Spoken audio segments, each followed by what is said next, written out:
টুপিওয়ালা মোল্লারাই পৃথিবীর যেই প্রান্তে ওই মোল্লাতন্ত্র ইসলামতন্ত্র প্রতিষ্ঠিত হয়েছে, পৃথিবীর সেই জায়গায় শান্তি প্রতিষ্ঠিত হয়েছে।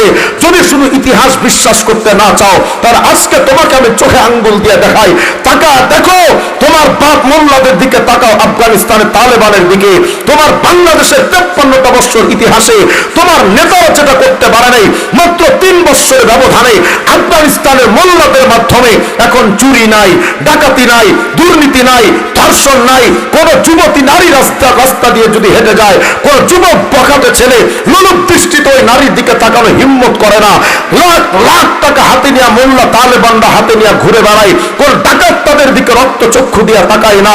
সুতরাং এ কথা সুস্পষ্ট হয়ে গেছে, মনোপ্রচিত তন্ত্র মন্ত্র দিয়া শান্তি আসতে পারে না।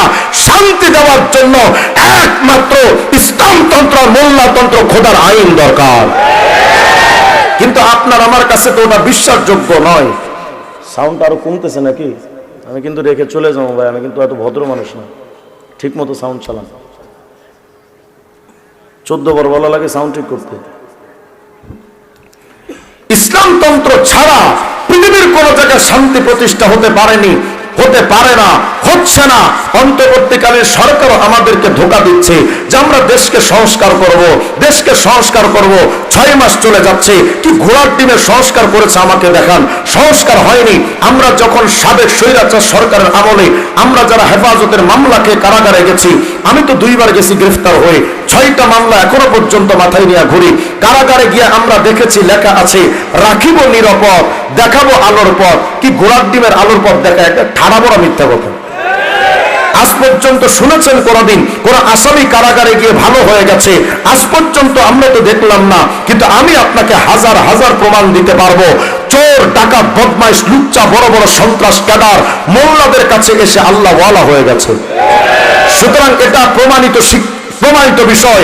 মোল্লা ছাড়া এই সমাজ ব্যবস্থা সুন্দর হচ্ছে না, হতে পারে না।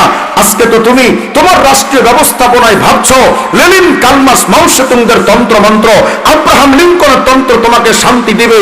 হে মুসলিম জাতি, ধোকার মধ্যে পড়ে আছো, ধোকার মধ্যে পড়ে আছো। আল্লাহই তো ওয়াদা দিয়েছেন, ওমান আরাদা আন যিকরি ফাইন্না লাহু মাঈশাতান যানকা ফিদ দুনিয়া ওয়াল আখিরা ফিল আলামিদ দুনিয়া ওয়াল আলামিল বারযাখ ওয়াল ওয়ায়াউমাল মাহশার। কিয়ামতের ময়দানেও, কবরের মধ্যেও, দুনিয়াতেও আল্লাহ বলেছেন আমার কোরআন থেকে দূরে সরে যাবে, তোমার জীবনটাকে আমি সংকীর্ণ করে দিব, এই জীবনে শান্তি পাবে না। সুতরাং ব্যক্তি জীবনে কোরআন মানবে না, ব্যক্তি জীবনে শান্তি পাবে না। পারিবারিক জীবনে ইসলাম মানবে না, পারিবারিক জীবনে শান্তি আসবে না। রাষ্ট্রীয় জীবনে ইসলাম মানবে না, রাষ্ট্রীয় জীবনে শান্তি আসবে না। এই কথাটা তো আমার কথা নয়, এই কথাটা তো আল্লাহর কথা। আফসোস আর পরিতাপের বিষয় হলো এই জাতি মুসলিম নাম ধারণ করে আজকে তারা সমাজ ব্যবস্থায় ইসলাম কায়েম করতে হবে, এই স্বপ্নটাও তারা দেখতে পারে না। অথচ এই গাধাগুলাকে মরার পরে কবরে যখন রাখা হয়, বলা হচ্ছে বিসমিল্লাহি ওয়া আলা মিল্লাতি রাসূলিল্লাহ, একে রাসূলের ধর্মের উপরে রেখে আসছে কবরে। অথচ এই জালেম জানেও না যে ইসলাম শুধু ব্যক্তি জীবনের ইসলামটাই শুধু ইসলাম নয়। আমার মাথায় টুপি দেওয়া এটা যেমন ইসলাম, দাড়ি রাখা এটা যেমন ইসলাম, পারিবারিক ভাবে নবীজির ইসলাম অনুযায়ী পরিবার চালানো এটাও যেমন ইসলাম, ব্যক্তি জীবনেরটা যেমন ইসলাম, নামাজ, রোজা, হজ, যাকাত যেমন ইসলাম, চোর চুরি করলে তার হাত কাটতে হবে ওটাও তো ইসলাম, ডাকাতি করলে তাকে শাস্তি দিতে হবে ইসলাম অনুযায়ী ওটাও তো ইসলাম, জেনাকার জেনা করলে ইসলাম অনুযায়ী তাকে শাস্তির ব্যবস্থা করতে হবে ওটাও তো ইসলাম। আল্লাহ তো বলেছিলেন সনব পৃথিবীর মানুষ উদখুলু ফিস সিলমি কাফা, ইসলামের মধ্যে পরিপূর্ণভাবে প্রবেশ করো। হ্যাঁ, আপনি আমি ইসলামে ঢুকেছি ব্যক্তি জীবন নিয়ে, আপনি আমি হয়তো ইসলামে ঢুকেছি পারিবারিক জীবন নিয়ে, আজও পর্যন্ত সামাজিক ভাবে আমরা ইসলামে ঢুকতে পারি নাই, আজও পর্যন্ত রাষ্ট্রীয় ভাবে আমরা ইসলামে ঢুকতে পারি নাই। আল্লাহ বলেছেন ওয়ালা তামুতুন্না ইল্লা ওয়া আনতুম মুসলিমুন, খবরদার মুসলমান না হয়ে কবরে এসো না। আল্লাহ যদি কিয়ামতে আপনাকে আমাকে জিজ্ঞেস করেন ব্যক্তি জীবনে ইসলাম তোমার ঠিক আছে, পারিবারিক জীবনে ইসলাম তোমার ঠিক আছে, সামাজিক ইসলাম কোথায় পালন করেছিস ক, রাষ্ট্রীয় ইসলাম কোথায় পালন করেছিস বল, আল্লাহর সামনে কি জবাব দিব? যদি বলেন হুজুর এটা তো সরকারের সমস্যা, রাষ্ট্রীয়ভাবে তো সরকার ইসলামের আইন পাশ করবে, এটা তো সরকারের ব্যবস্থা, তো আমরা ওই সরকারগুলোকে নিজেরা ইচ্ছা করেই এসে কি ক্ষমতা মসনদ দখল করেছে? ওদেরকে তো আমরাই ক্ষমতায় পাঠাচ্ছি, আমার হাতের ভোটটা দিয়া তাকে ক্ষমতার মসনদে যাওয়ার জন্য ব্যবস্থা করে দিচ্ছি। আপনারাই তো মনে করেন ইসলামতন্ত্র দিয়ে সমাজ ব্যবস্থা পরিবর্তন হবে না। এজন্য আপনাদের চিন্তা চেতনা হলো ব্যক্তি জীবনের ইসলাম মানবো, কিন্তু রাষ্ট্রীয় ইসলামের ব্যাপারে লেনিন, কার্ল মার্কস, মাও সেতুং, আব্রাহাম লিঙ্কন, জিয়া এরশাদ আর মুজিবকে মানবো। শুনে রাখো উম্মতে মুহাম্মদী, তুমি ব্যক্তি জীবনে ইসলাম না পালন করলে তুমি যেমন বেঈমান, ইসলামতন্ত্রকে বৃদ্ধাঙ্গুলি প্রদর্শন করে গণতন্ত্র, সমাজতন্ত্র, জাতীয়তাবাদ যারা গ্রহণ করেছো তারাও বেঈমান। এটা আপনি মানেন আর না মানেন, এটা আপনি বুঝেন আর না বুঝেন, এটাই ঠিক। ইসলামতন্ত্রকে আপনি বৃদ্ধাঙ্গুলি দেখিয়ে জাতীয়তাবাদ প্রতিষ্ঠার রাজনীতি করেন। আজ পর্যন্ত যাদেরকে আপনারা ক্ষমতায় পাঠিয়েছেন, কই কেউ তো ইসলাম প্রতিষ্ঠার রাজনীতির কথা কেউ তো বলেনি। সবাই তো বলেছে আমরা জাতীয়তাবাদকে প্রতিষ্ঠা করব, গণতন্ত্রকে প্রতিষ্ঠা করব, সমাজতন্ত্রকে প্রতিষ্ঠা করব। আজ পর্যন্ত কেউ তো বলেনি যে আমরা ইসলামতন্ত্রকে প্রতিষ্ঠা করব। সবাই তো এভাবে আমাদের ভোট নিয়ে ক্ষমতায় গিয়ে তারাই তো বাংলাদেশে মদের লাইসেন্সকে জায়েজ করে অবৈধ করে দিয়েছে, তারাই তো পতিতালয়কে বৈধ করে দিয়েছে, তারাই তো সুদের আইনকে বৈধ করে দিয়েছে। এরপরে আপনি আমি যাচ্ছি তাদেরকে ক্ষমতার মসনদে পাঠায়া যে আপনারা ওই লেনিন, কার্ল মার্কস, মাও সেতুং, আব্রাহাম লিঙ্কনদের তন্ত্রমন্ত্র প্রতিষ্ঠা করেন। আমরা কবরে যাচ্ছি নবীর ধর্মের ইসলামের কথা বলে, ফিরিস্তারা কবরে পাইলে তোমার জুতা দিয়ে পিটাবে। এত সোজা নয় আল্লাহ পাকের কাছে জান্নাত পাওয়া, এতটা সোজা নয়। রাষ্ট্রীয়ভাবে তুমি রসুলকে মানতে পারলে না, তুমি মানছো লেনিন, কার্ল মার্কস, মাও সেতুংকে, তুমি আমি হয়তো নবীজিকে মানতে পারলাম না, তো কি যায় আসবে বলেন? কুল কায়নাত যদি নবীকে না মানে, কুল মাখলুকাত যদি নবীজিকে না মানে, আমার নবীর তো কিচ্ছু আসে যাবে না। কারণ আপনার আমার মতো ছোট্ট এই ক্ষুদ্র চান্দুরা যদি নবীকে না মানে, কি যায় আসবে? আপনার আমার নবীকে মানেন তো স্বয়ং ফিরিস্তারা, আপনার আমার নবীকে ইমাম বানিয়েছেন তো নবী এবং রাসূলরা। প্রমাণ দেখতে চান তো খোলেন না আস-সিরাজুল মুনির কিতাব, খণ্ড 3 পৃষ্ঠা 15 মধ্যে তালাশ করে দেখেন। হুজুর আকরাম যখন যাচ্ছেন লাইলাতুল মেরাজে, যখন যাচ্ছেন ইসরা এবং মেরাজ হবে, রাসূল করিম যখন চলে গেলেন মসজিদে আকসা, যাওয়ার পথে বা আসার পথে মসজিদে আকসায় যখন অবস্থান করলেন, নবীজির সাথে ছিলেন হযরত জিবরিল আমিন সাল্লাল্লাহু ওয়া জিবরাইল কুল্লু ওয়াহিদ রাকাতাইন, 2 রাকাত নামাজ আদায় করলেন, নবীও পড়লেন, জিবরিল আমিনও পড়লেন। ইতিমধ্যে রাসূল যেহেতু মসজিদে আকসায় হাজির হয়ে গেছে, হে যুব সমাজ এবং উম্মতে মুহাম্মদী, তোমার নবী যে কত বড় নেতা ছিলেন, তুমি তো ওই নবীকে চিনলা না। তুমি তো লেনিন, কার্ল মার্কস, মাও সেতুংদের চিনেছো, আব্রাহাম লিঙ্কনকে তুমি চিনেছো, জিয়া এরশাদ আর মুজিবকে তুমি চিনেছো, তোমার হাবিবে কিবরিয়াকে তুমি চিনলে না। কিন্তু ওই নবী যে এত বড় নেতা, কেউ না চিনলে ফিরিস্তারা তো চিনেন, নবী এবং রাসূলরা চিনেন। মসজিদে আকসায় যখন এত বড় নেতা মুহাম্মদ আরবির আগমন, তো নবীকে স্বাগতম জানানোর জন্য ফাআযানা জিবরাইল আল মালায়েকা, জিবরিল আমিন ডাক দিলেন ফিরিস্তাদেরকে।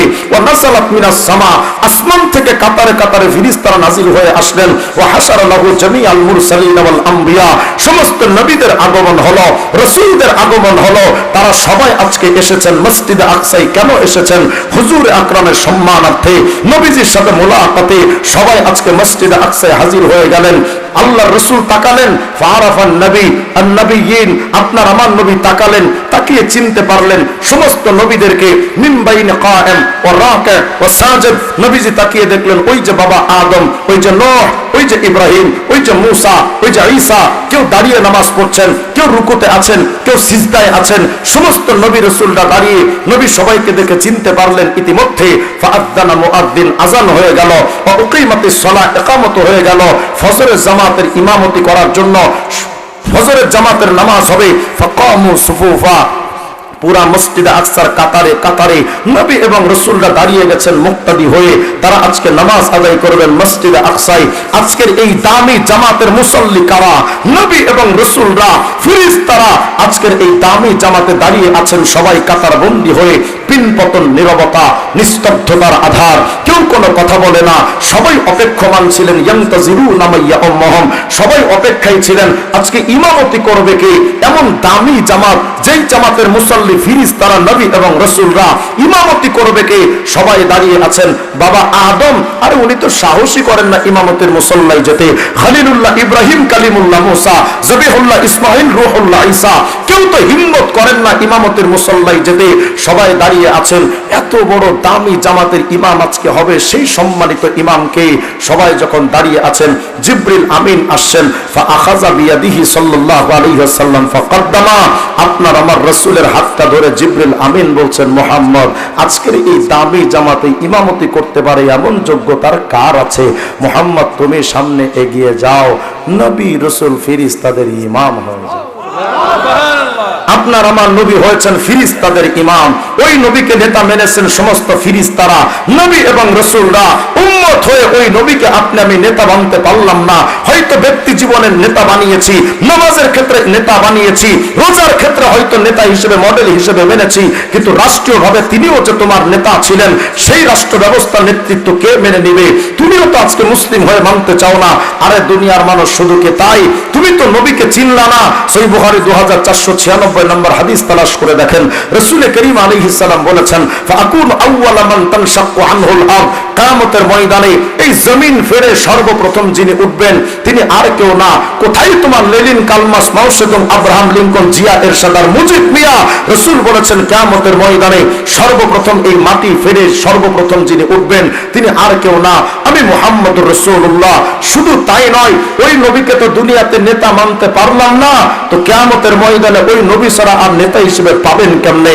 জামে তিরমিজির হাদিস, রাসূল আরবি বলেছেন, আনা সাইয়্যিদু ওয়ালদি আদম ইয়াউমাল কিয়ামাতি ওয়ালা ফখর, কিয়ামতের ময়দানে আমি মুহাম্মদ ইবনে আব্দুল্লাহ কিয়ামতের ময়দানে সমস্ত বিজনেসম্যানদের নেতা, সমস্ত ডাক্তারদের নেতা, সমস্ত ইঞ্জিনিয়ারদের নেতা, সমস্ত পলিটিশিয়ানদের নেতা, সমস্ত সায়েন্টিস্টদের নেতা, আরে দেশি বলো, বিদেশি বলো, প্রবাসী বলো, আরবি বলো, আজমি বলো, রাসূল বলেছেন শোনো, কিয়ামতের ময়দানে কে শিক্ষিত, কে অশিক্ষিত, কে আলেম, কে গায়রে আলেম, কে মানব, কে দানব, কে ফেরেশতা, রাসূল বলেন কিয়ামতের ময়দানে শুধুমাত্র নেতা থাকবেন একজন, তিনি আমি মুহাম্মদুর রাসূলুল্লাহ।